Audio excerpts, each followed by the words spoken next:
So now that we've defined sort of the major elements of a city image that contributes to a cognitive map or a mental map of space, as defined by Kevin Lynch in his book, what do we do with these? So first off, I want you to consider these in basically how you design levels and how you articulate one space from another. So, Lynch specifically was looking at ways to make cities readable and mentally mappable, but city planners are not level designers. We, as level designers, often aim to obfuscate. Our levels are not meant to sort of be navigated with perfect ease.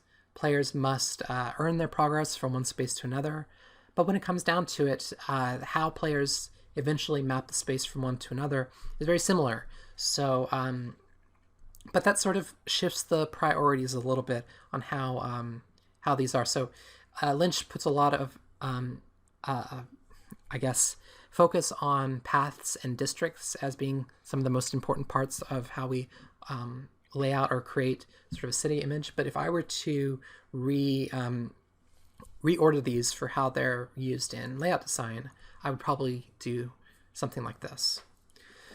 So landmarks are our focal points, as I was mentioning just a moment ago. And when a player is in a brand new area and they're unfamiliar with it, these are the first things they'll grapple onto.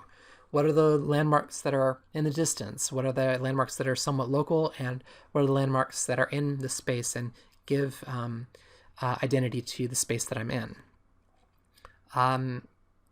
So for all of these, I definitely want you to think about how do you, in space, articulate landmarks, districts, nodes, edges, that sort of thing. Because when players, when these ideas, these concepts are strong, it makes a much easier mentally mapped space.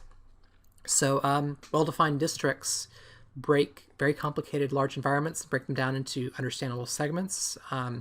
They, especially if you can create a sort of hierarchical relationship, much like we were talking about last week's lesson.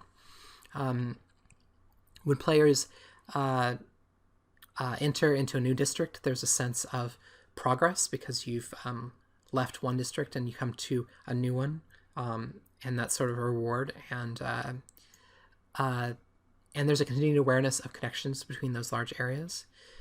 If the districts are defined well enough, if the player takes a wrong turn, hopefully they can recognize what district they're in based on the identity of this space. So imagine, I experienced this myself playing Metroid Prime, which I really love, one of my favorite games. And there was a moment where maybe I'm describing this wrong, but they do a very almost over the top sort of description of, okay, we have the fire area, we have the ice area, we have the desert area.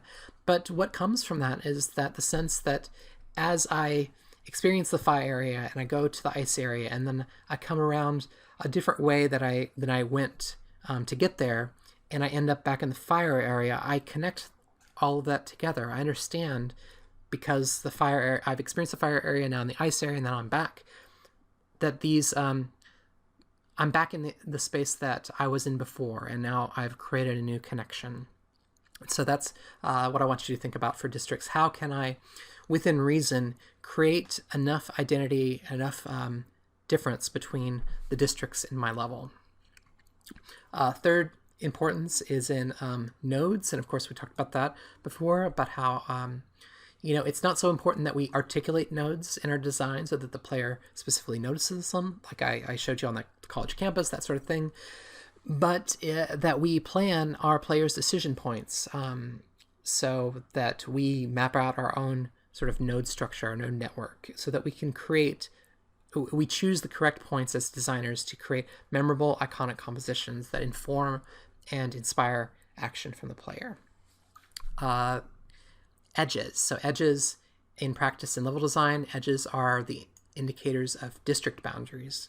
So what I want you to think about is, like, as you are going from one district to another, how can you create a defined edge that signals to the player that that there is a crossing of the barrier, so that the player understands the change to their location status, and as they cross into the new space, they read it carefully and they understand there's a change here. And lastly, paths. And so for me, as far as like level design goes, so from a city planning standpoint, paths might be very, very important. But in levels, a lot of times paths in levels are often partially or fully blocked. But it's important as designers to sort of have these sort of paths in mind, because they are such a strong sort of indicator of intentionality, of meaning to link spaces, of telling you directionality of this path. If I'm communicating to you as the player that this path eventually takes you to that tower up there, and I'm trying to get to the tower, even if there's a blocked part of the path, and I have to find my way around, eventually I come back to that path, and that path will then connect sort of the space previous and the space ahead, even if I couldn't have taken the path myself.